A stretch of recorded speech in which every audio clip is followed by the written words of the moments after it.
Today on Everyday Injustice, we have Jerry Mathis. He is an award-winning author with PEN America, writing for Justice Fellow, and he's also formerly incarcerated. His work centers on mass incarceration, reentry, and the redemptive power of storytelling. And those of you who are regular listeners know that this is a recurring theme here at Everyday Injustice. So, welcome, Jerry. Oh, thank you. It's a pleasure to be here. So, tell us your story. You go from being a National Guardsman, which I guess these days is much more interesting than it used to be, um, to incarcerated, and you were arrested and convicted for covering up the theft of a machine gun. So, what happened and how did that transpire? Sure. Well, I was, like I said, a National Guard soldier. I would join the Nevada National Guard in Las Vegas to help pay for college. I'd been a really good student, and but I just needed money. And then also, I have a traditional military in my family, and I hadn't actually thought about joining like the active duty military because I wanted to go to college first, and I just kind of wanted to see how that played out. But then the National Guard seemed like a great option because then you just drill on the weekends, a couple weeks during the summer, then you can focus on my college and while also kind of helping with this larger idea of service to the country. And I thought mostly the National Guard were, they went to disaster relief and help people in need that way. But also I, trained as a military unit, I go to the regular Army basic training and advanced training to learn how to be a soldier and be called up and to go to war, which has happened since there's been a National Guard. It's not anything new. It just wasn't one of those things that just wasn't on my radar. I thought it was mostly like home guard stuff, but yeah, they go overseas too. And so through this, so I became after my basic and advanced training, I discovered I was really super good at this stuff. I was a top gun in my platoon at my advanced training class. I was the George S. Patton Jr. Award winner. I came back and to my unit, and I became Soldier of the Year. I won the Nevada Medal of Merit. I was a Top Gun tanker. I was the best tank gunner in the battalion, and so it was like all this stuff was like really, and I wanted to do this full time now. It became this thing that kind of infused my life. It's just like this gave me purpose and meaning, and also this sense that I was actually out there adventuring around and doing stuff. But I had a friend who he was sketchy, let's put it that way, but he was still my friend. And we'd served on the same crew, and so it ended up coming to this point where we were done with a field exercise and for a weekend, and we had to come back during the week to clean the weapons that were used during the field exercise because we didn't have enough time to clean them over the weekend. And so a few of us volunteered to go down and help out with that. I was one of those guys. And as we were cleaning the weapons, we discovered that we had an extra one. There was like one extra weapon. So they were like, say, you're supposed to have 10, and we had 11. I don't remember the exact number. But, and so we're looking through the serial numbers, and sure enough, we have our 10, but here's a serial number that doesn't exist. And where does this weapon belong? We don't know. And so we go to the first sergeant's office, which is just in the same building. It's not like very far away. To talk to him and to figure out what we're going to do. And then my friend didn't come along with me, and the other guys. And then so I went back to go check on him, saying, "Hey, come on, we're going to go checking this out." Well, I found him putting that machine gun in a duffel bag, and right then I'm like, "Oh crap, this is bad news." But I'm also like, instilled with that idea that you don't rat out your friends. You always, you just kind of like look the other way. Kind of that old mentality, growing up in that kind of culture too, that where it's like you look out for your friends and your relatives, even if they're kind of screwing it up, which, I quickly learned was a bad thing to do. And ever since then, you couldn't get away with anything around me. But so I just said, okay, I was going to ignore it. I was going to go back. And then he said, "Hey, just help me, man, run interference. Don't just, I want to get it out." And so I was like, okay, I didn't know what to do. Again, I was kind of overwhelmed. I wasn't really, clearly, I wasn't thinking clearly. That makes sense. And so I did. I ran an interference for him. I let him take it out.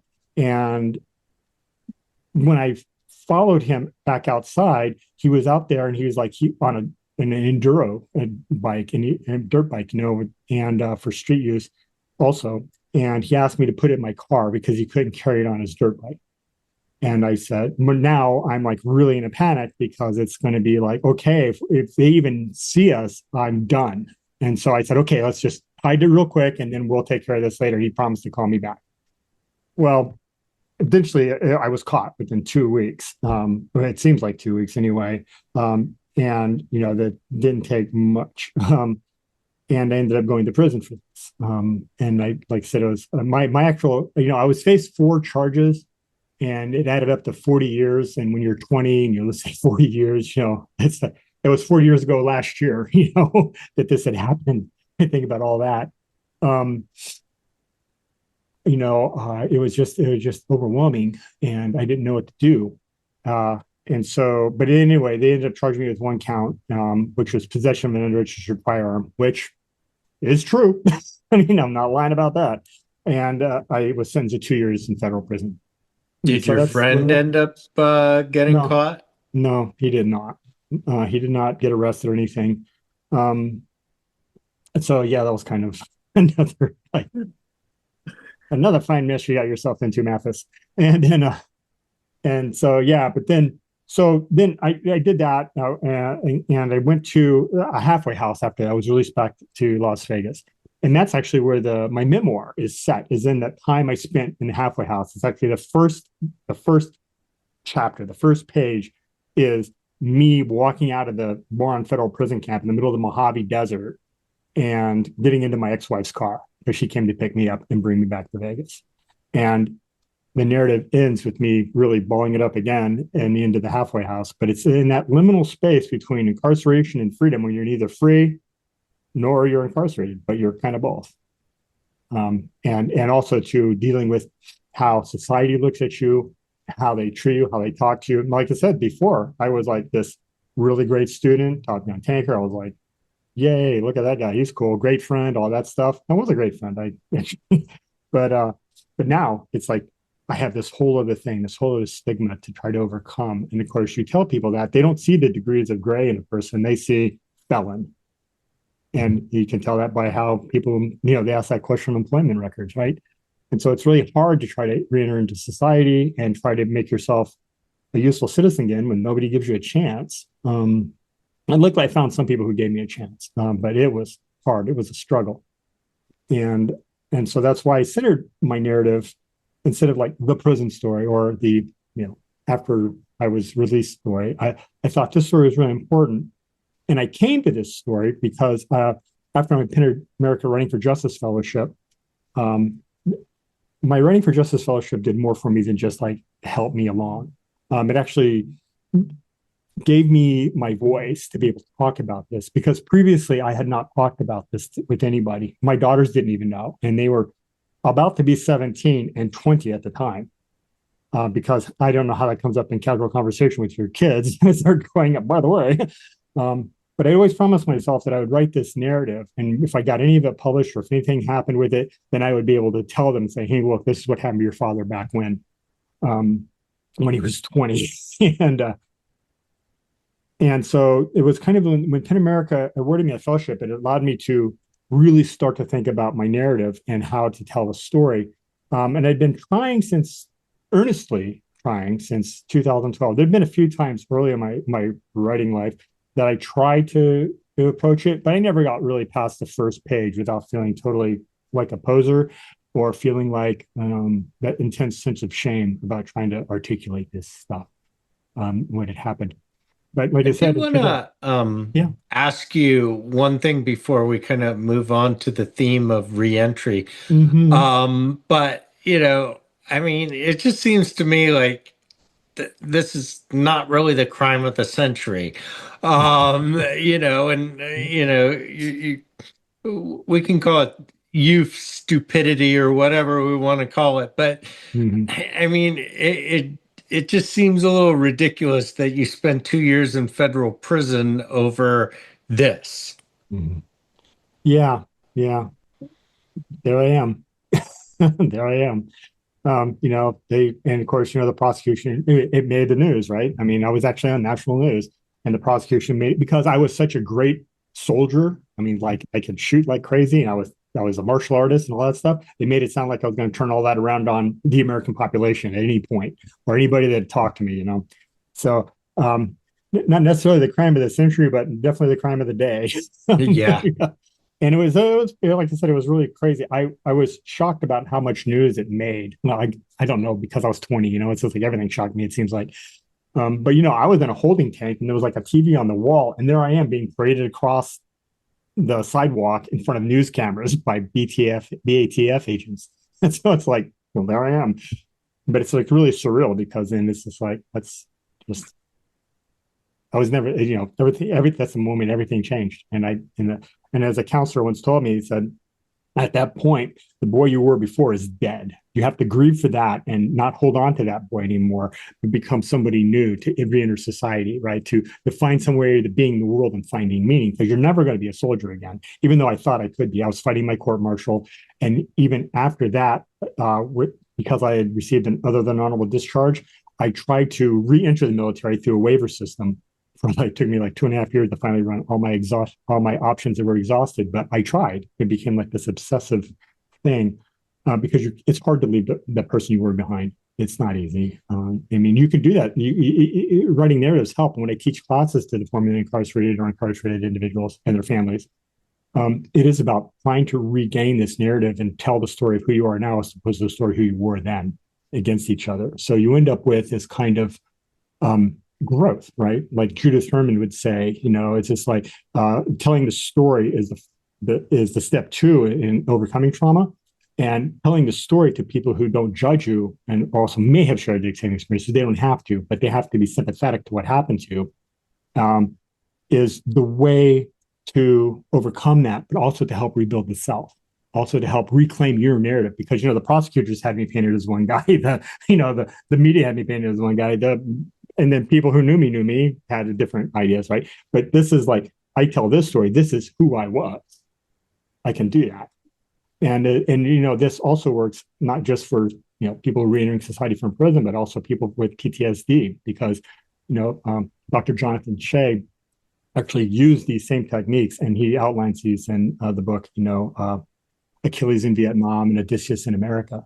And about this idea of this telling the story and the narrative without judgment and being accepted by those institutions. So that's helped me so much since I started really coming to terms with this narrative about being able to reflect back and look upon all these things in earnest through that idea of the reentry narrative. No, that's good. And I'm really wondering, you talk about how this changes your life. Mm-hmm. I mean, what did this change in you? I mean, how did your worldview change through this incident? Wow. Uh, well, it changed my life and my worldview, like because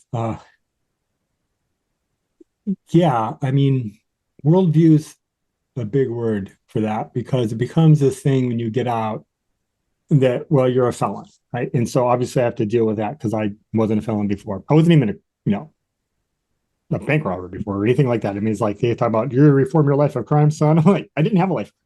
It's just like, but it also made me reflect upon, and it wasn't right away because that's the thing too. Is that like essentially you're still grasping at the person you were, the boy you were.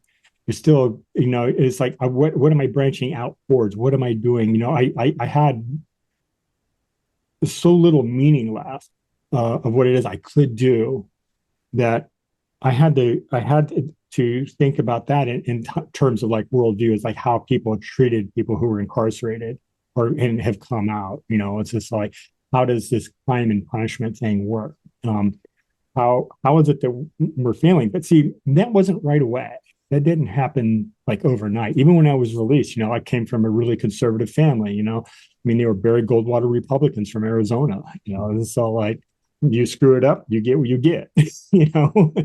And so, what are you going to do now? And part of the ways that I tried to do that in shaping my worldview is I had to leave Las Vegas because it was just too much. I actually had the friend who had informed when the police had said that told the authorities and my parole officer that I was like stalking him, which I wasn't. I didn't know where it was, and they didn't care because I was over that. And then I moved on to Los Angeles to be with a woman who I had a high school crush on, and we were pals, and I was best friends with her brother. And so I moved to Los Angeles from there, and I decided to study the martial arts. And it was actually a martial art that had been used and adapted for the military's use, like for the Green Berets and the Navy SEALs, and also different law enforcement agencies. There was bona fide taught there. It wasn't like they taught it like it. It was it. It was the course that they had taught that was developed from that martial art. And I thought that, like, I guess in my worldview, I became this overwhelmingly focused on trying to erase the stigma, but erase the stigma without telling anybody about it, which is going to fail. It did fail. I can look back and tell you it did not work. But the thing is when you try to like overcompensate in this way, it's just like you have this really skewed sense of what it is to be honorable and what it is to be, not disgraced. And so, I fell into this martial art, and I started studying, the way of the samurai. Yamamoto Sunitomo's book, the book of hidden leaves, and Hagakure, and this idea of how to behave and be honorable in society. And so, part of my worldview at that particular time was definitely shaped and colored by this idea of regaining not just this honor, but also being willing to die in that cause, to show your nation that, to show the shogun, as they would say, that you are a worthy soldier, that you are a worthy citizen of your country. And so I became really hyper focused on that. Like I said, obsessed. It's a story of obsession at that point. And so at that particular point in my life, that's how you could say my worldview had changed, although it hadn't changed so much from earlier, except it just became now on steroids. It became hyper focused, and I really studied it a lot more. I studied a lot of military history. Like I said, I studied correspondence courses through the military. I went to all the training I could. I volunteered for all the field exercises. I was really good at what I did. And I had studied, my dad was a Vietnam veteran. He was a helicopter door gunner in Vietnam. And so I read pretty much everything about Vietnam, trying to understand how my father became the way he is and his experiences, what he went through, watched all the movies, did everything like that. And I studied I was essentially just an amateur military historian. But when this happened, it changed this idea of like, how could I embody all of that? And what did that really mean? From now to go tell the Spartans, stranger passing by, you're true to their laws, we lie, right? Simonides at the monument in Thermopylae. So it was that in extremis. So at what point did you encounter Pen America? Well, I've known about Pen America since I've been writing, essentially, because Pen America has, the Penn Hemingway Award winner. I've met several of them. They used to come to my college and my grad school when I was in grad school. They had the Penn Faulkner Awards. They had all these literary awards, and you always hear about them. You always hear about them. And so I've known about Pen America for a while. Found a way back in the wind. But the Writing for Justice program, I really didn't know that much about. I know they had worked with incarcerated folks and stuff, but the Pen America Writing for Justice Fellowship was actually first posted and actually first created in 2018. It was completely new, and I applied for the first one. I just saw it pop up in my feed, right? It's just like because of all the things I followed to do with literature, and I thought, oh wow, I'm going to apply for that. And it was also one of those things too. If I win this, then I'll tell my daughters, and I'll tell everybody because nobody in my life knew except for my wife, and people I was intimate with. I fought fire for 14 years, and none of those people knew. All my crew members I ever had never knew. And then when I went to grad school or college, my undergrads schools, nobody knew. I didn't tell anybody. And of course, they're like, why didn't you write about this? It would have been so cool. I'm like, maybe for you, not for me. And so and in 2018 I didn't get the fellowship. They didn't think I could complete the project in time, is what I learned later. But then 2019, I reapplied again. I thought, what the hell? And especially I was at a crossroads at that point too, because I just got laid off from my job, and being laid off and having two daughters you're taking care of. I was a single dad. Having two daughters you're taking care of, like, well, that really kicks you right in the groin. And so, I applied for that fellowship because it was worth money, and I wanted to do it again anyway. But it's kind of like, okay, I'm really going to be hyper focused on this stuff. And well, lo and behold, in October, I got a call from Kate Mesner from PEN America, the then director of the Prisoner Justice Writing Program, saying, "Hey, congratulations, you've been accepted for the fellowship." And I was like, "Oh my God!" It's like, of course, it was also with that tinge of fear that now I got to tell everybody, "Oh, you got a Ready for Justice fellowship to write a memoir about your time in prison." So, what's that all about? So how did your daughters react when they found out? Well, they were like, like I said, I've been uh, they were fine. I had to call my oldest because she was up in art school in San Francisco, and she was at a sorority party. And I told her, and she kind of wept a little bit because, "Oh my God, I can't believe you're coming out with this for me. I really appreciate." It's like really loving, really, really sweet. And then my youngest daughter, and she was still in high school, and sitting down with her, and she was all like, "Well, here's what happened to your dad. And I want to tell you, I just won this fellowship and was about to tell this story." And she's like, "Oh, okay, okay, okay." And then she says, because her friend Caitlin goes, "Caitlin always said you're kind of an OG." I'm like, what does that mean? I am not an OG. and, and yeah, so that was just, those kids. And so it was very loving. And the one of the coincidences of this is that this was in the beginning of October. My youngest daughter's birthday is October 31st, Halloween girl. And the very first day that I had to go to be in New York and meet with the fellows and the PEN America folks was October 31st. And so I told Kate Mesner, I said, "Kate, it's my youngest daughter's birthday. If I buy her airline ticket and for her and then my then girlfriend, but now wife, if I pay for their plane tickets, then I bring them and they can stay in the room with you." She goes, "Oh, hell yeah. We've had all sorts of family members show up last time. It's all good." Because, it's like if you have somebody who's got babies and kids, you don't want to like ice them out just because of that. And so she's so cool. I can't stress enough how cool she is. And so I brought my daughter to New York City for her 17th birthday. And then my wife and I brought her sister. They all went touring New York the whole time I was with the PEN America doing PEN America stuff. And they came to a couple of the events in the evenings and everybody met them. And of course they charmed everybody because they're charming ladies. And but yeah, and so it's become like this relief, right? It's become like I always talk about it like it's like, when you're riding the brakes down the hill, trying not to go too fast, and you start smelling your brakes burning up. That's what holding these kinds of secrets is like. Sometimes Yeah. you wonder if people can smell it on you, right? It's like, this guy's hiding something.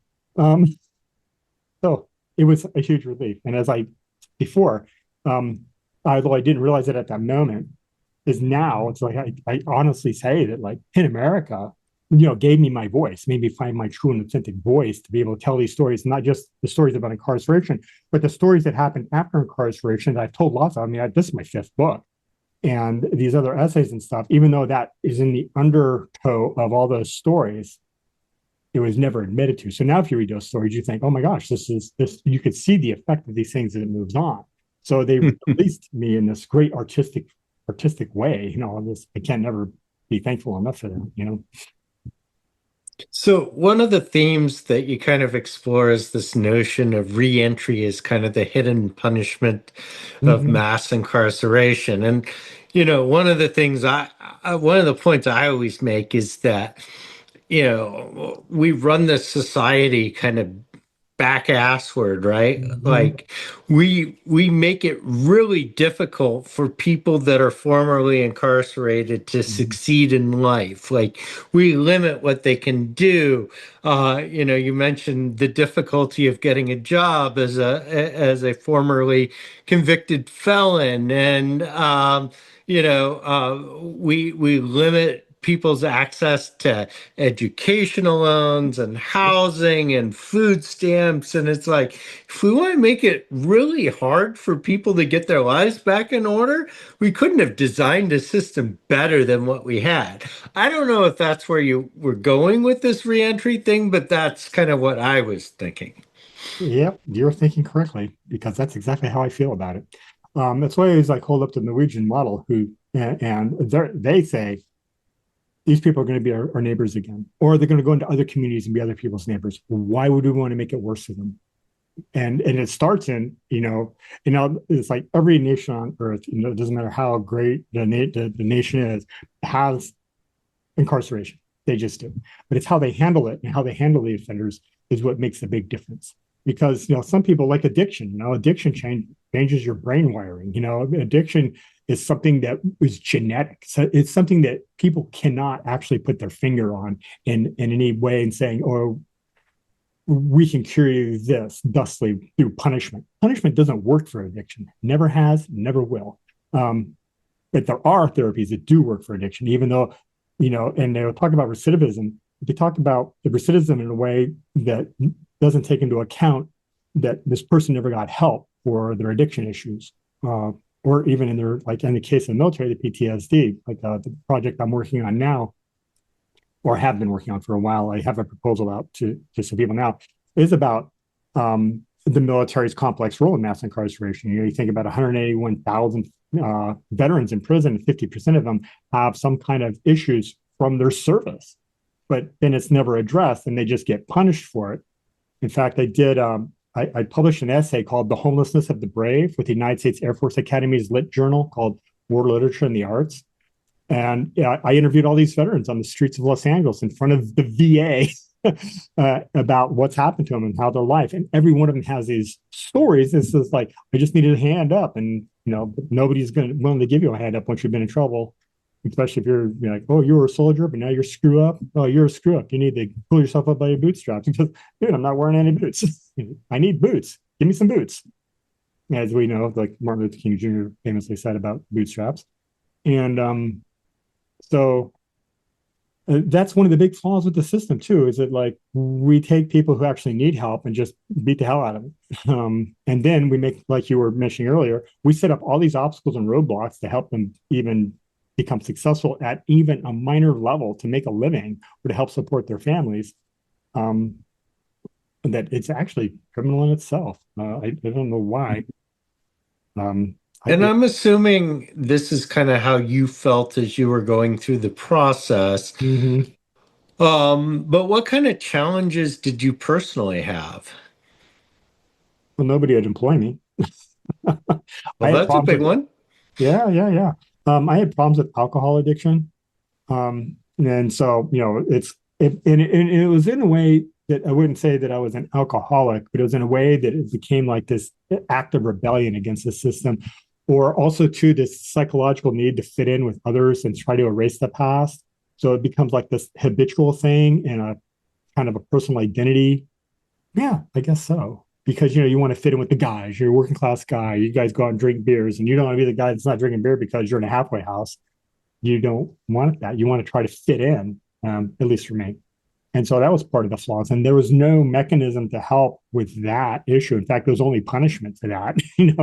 It's just like, even if you went to, but and for other cases, like what I had gone through, if there's other people with more serious addictions, like they actually have alcoholism or they have, drug addictions, and they don't get any help at all. I was punished, sure, but at what cost after that?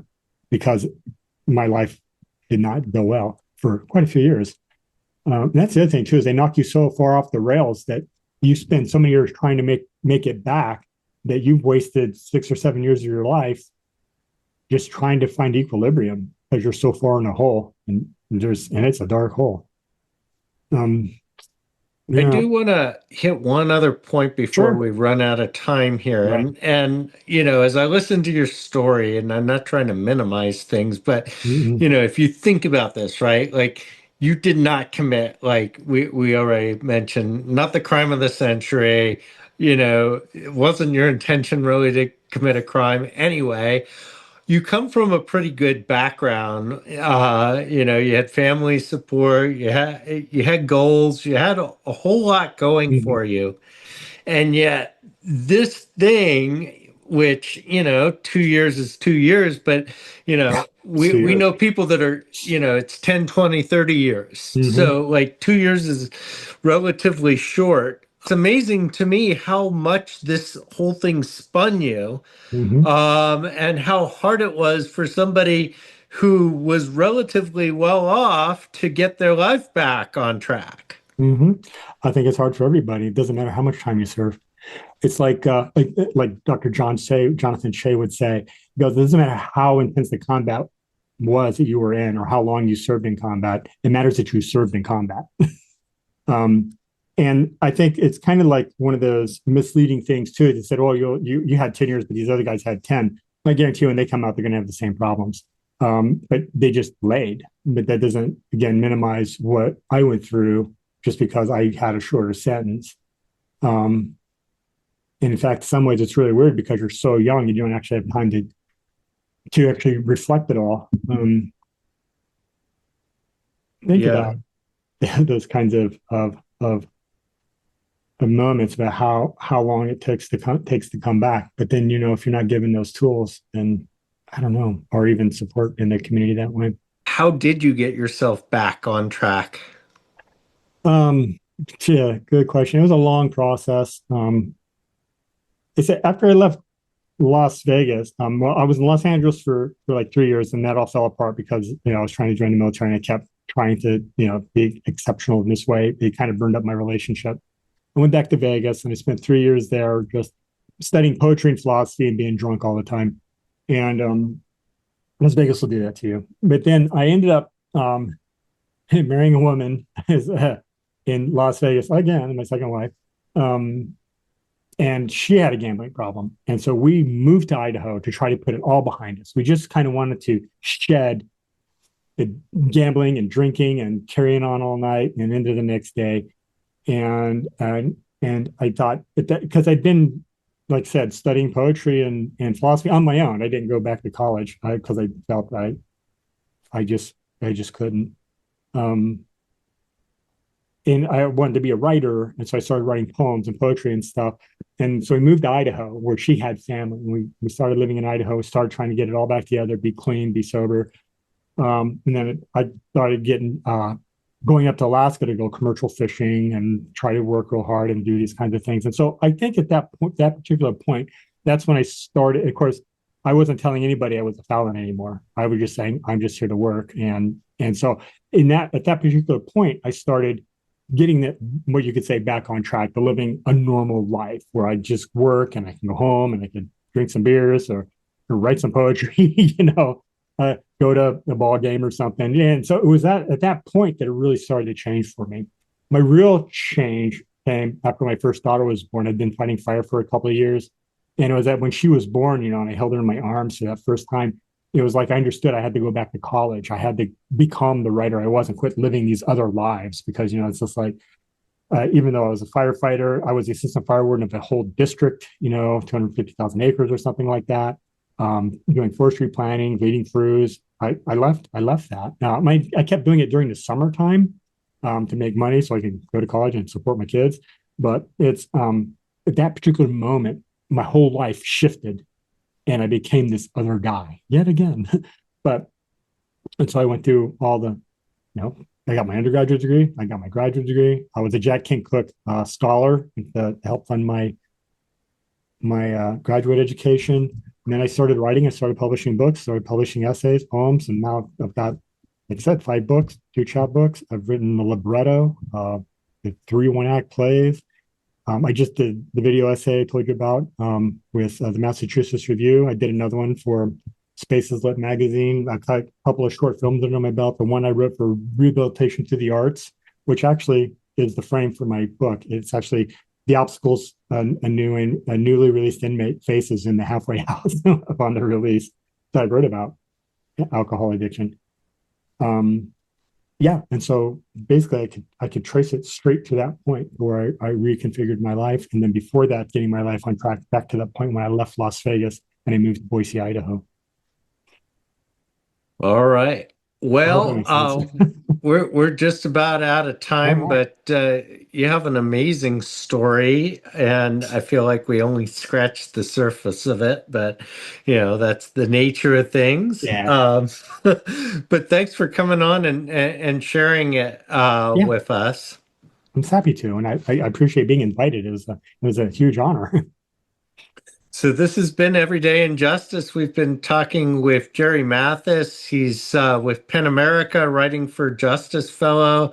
Has an amazing story, is formerly incarcerated. This has been Everyday Injustice. I'm your host, David Greenwald. Join us again next week for more tales from the injustice system.